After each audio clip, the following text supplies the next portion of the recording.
우리는 사람을 몹쓸 사람이다 라고 쉽게 단정 내리기 쉽고요. 어떤 물건도 못 쓰는 물건이다, 고장난 물건이다 쉽게 단정 내리는 경우가 많습니다. 제가 가지고 나온 이 독서대인데요. 제가 며칠 전에 독서하려고 꺼냈더니 먼지도 묻어 있고 기능도 뭔가 문제가 있다 싶었습니다. 그때 반사적으로 드는 생각은 이거 갖다 버려야 되겠다. 모닝글로리라는 회사가 물건을 허접하게 만들었다. 새 것을 구입해야지. 이런 생각을 하고 있었는데 제대로 한번 고쳐보자 해서 살펴보았더니 이 속에서 이거 위에 것이 계속 너덜너덜하고 빠집니다. 그리고 살펴보았더니 한쪽은 핀이 없습니다. 옆에 어떤 핀이 들어가 있는가 보았더니 어디서 본 것 같은 핀이 들어 있었는데 제가 방 청소를 하다가 이거는 어디엔가는 요긴하게 쓰일 핀 같다. 그래서 제가 공구통 속에 넣어두었던 그 핀이었는데 바로 여기에서 빠진 핀이었습니다. 두 개를 비교해 보니까 똑같은 모양이죠. 자, 일단 처음에 사용을 해보았더니 책이 자꾸 빠져나오고 이것도 떨어지고 그래서 짜증이 났었는데 활용 구조를 잘 살펴보았더니 이렇게 밀 수 있는 그 구조가 되어 있는데요. 핀을 꽂아서 넣고 난 다음에 이걸 밀어서 핀이 더 이상 빠지지 않도록 해줘야 단단하게 고정됩니다. 이 버릴 위험에서 쓰레기가 될 위험에서 다시 제대로 활용하고 있는 그런 것들인데 뭐든지 제대로 알고 제대로 활용하면 제대로 쓰임 받을 수 있는데요. 그럼에도 불구하고 우리는 너무 쉽게 단정 내리고 너무 쉽게 폄하하고 너무 쉽게 포기하는 거 아닐까 싶습니다. 그래서 문제를 다룰 때는 왜 저럴까를 생각할 수도 있지만 왜 저럴 수밖에 없을까를 생각하라고 했는데요. 우리 자녀들이 공부하는 부분에서 왜 저 아이는 공부하기를 싫어할까? 공부라는 말만 들어도 이를 뿌득뿌득 할까? 왜 공부는 안 하고 왜 딴 짓만 하고 있을까? 왜 저럴까만 생각하지 말고 왜 저 아이는 공부를 싫어할 수밖에 없을까를 물어주라고 했죠. 자, 그래서 그 물음에 대한 대답으로 공부가 재미있다면, 공부가 흥미를 유발한다면, 그 공부의 내용이 자신과 연결되어 있다고 판단된다면, 가만히 있어도 자발성을 이끌어내 준다면 그 공부야말로 최고의 공부가 되겠죠. 자, 그 공부를 질문식 교육이다. 질문을 통해서 호기심과 자발성을 끌어내라 라고 얘기를 했는데요. 지난주에 이어서 지금 임진왜란 이야기를 통해서 어떻게 호기심과 자발성을 끌어내는지 지금 예를 들어서 설명을 하고 있습니다. 오늘은 임진왜란 이야기 두 번째가 되겠네요. 그래서 임진왜란 이야기를 질문식 교육으로 접근한다면 어떻게 할까? 이런 내용입니다. 1392년 조선 건국이었고 1592년 200주년 기념식이었더라. 그래서 200년이면 나라의 기틀을 완전히 다지고도 남았을 시간인데 왜 그때의 조선은 침략을 당할 수밖에 없었을까? 이런 질문을 앞 시간에 드렸었죠. 자, 그런데 오늘은 이런 질문을 드려봅니다. 자, 그 당시 왜가 침입해 올 거라는 사실을 아무도 몰랐을까?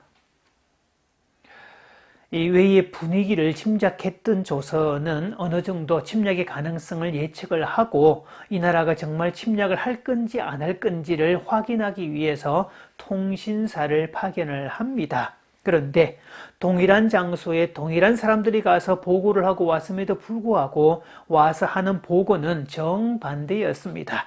이때 황윤길이라는 사람은 일본은 수년 내에 반드시 침범해 올 겁니다 라고 보고를 했습니다. 토요토미 히데요시의 인상을 보니 야심이 보통이 아니었고 욕심이 가득한 사람이라서 틀림없이 침입해 올 겁니다. 대비해야 됩니다 라고 했고요. 그때 김성일이라는 사람은 정반대 보고를 하죠. 절대로 쳐들어오지 않을 겁니다. 이 토요토시 히데요시의 인상을 보았더니 꼭 쥐같이 생겨서 그렇게 대범하거나 큰일을 도모할 사람이 아니었습니다 라고 그렇게 보고를 합니다.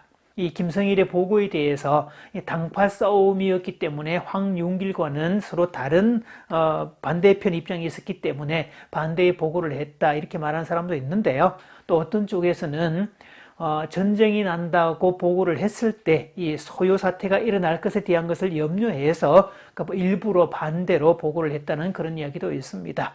실제로 임진왜란이 일어났을 때 김성일은 전선에서 최전선에서 열심히 왜군과 싸웠다는 이야기를 듣기도 하지요. 또 이런 질문 들어갑니다. 자, 오해는 조선 정복이 최종 목적은 아니었대. 목표점은 명나라였는데 왜 토요토미 히데요시는 그런 명분을 내세웠을까?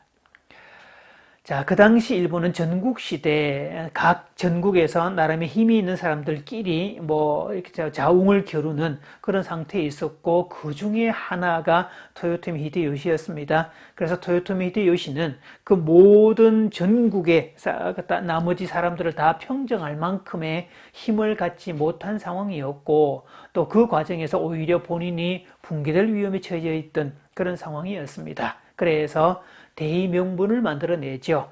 우리 이러고 있지 말고 우리끼리 이러지 말고 좀 더 큰 일을 도모합시다. 우리 이러지 맙시다. 우리끼리 이러지 맙시다. 우리 이러지 말자. 우리 이러고 있을 때가 아니다. 그래서 이러고 있을 때가 아니다. 그래서 1592년에 명나라를 치러 가자. 이래서 1592, 1592년이 임진왜란이 발발한 해다. 이렇게도 생각을 하죠.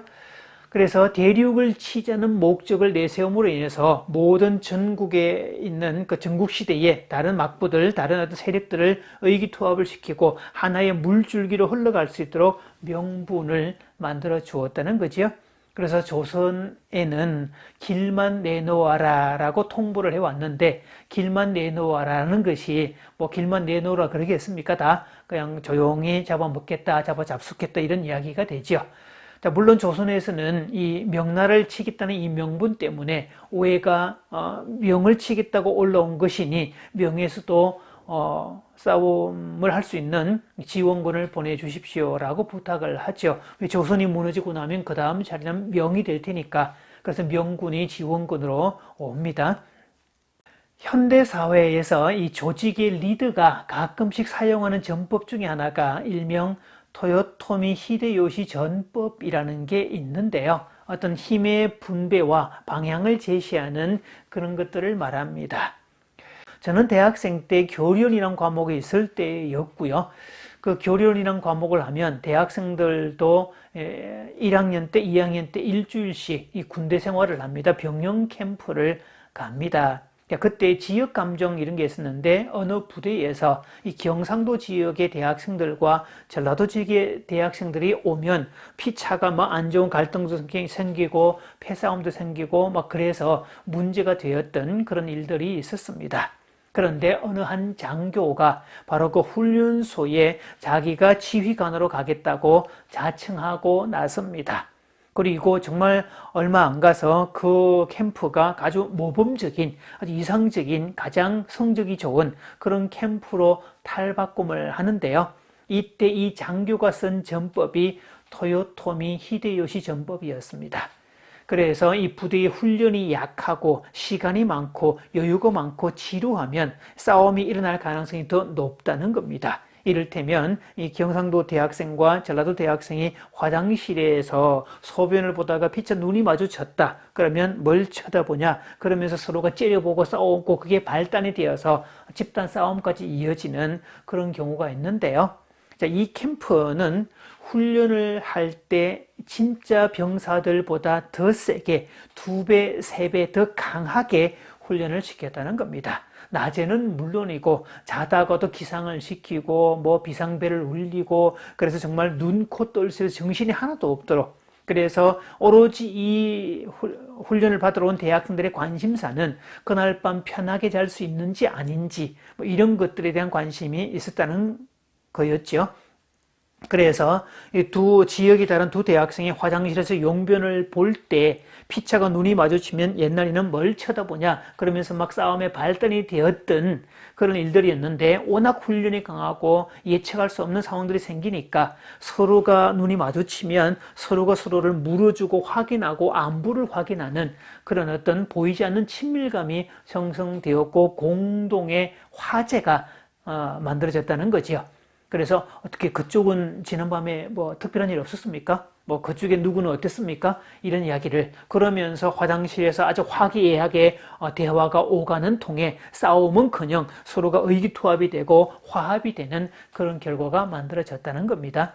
자, 그래서 이것을 토요토미 히데요시 전법, 내부의 어떤 에너지가 서로 갈등의 소지가 있고 반목하고 있을 때 그 에너지를 바깥으로 틀어서 서로를 융합시키는 그런 전법, 이것을 지칭하고 있습니다.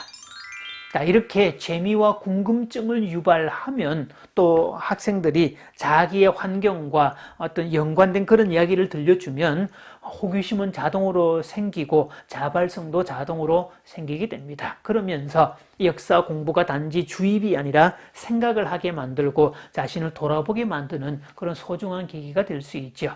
사실 이 역사 공부는요, 진짜 재미있는 공부인데 어떻게 가장 재미있을 과목을 가장 재미없게 만드는지 그것도 대단한 능력이 아닐까 싶습니다. 자, 다음 시간에도 임진왜란 이야기를 통해서 질문을 통해서 어떻게 호기심과 자발성을 유발하는지 계속 이어가도록 하겠습니다.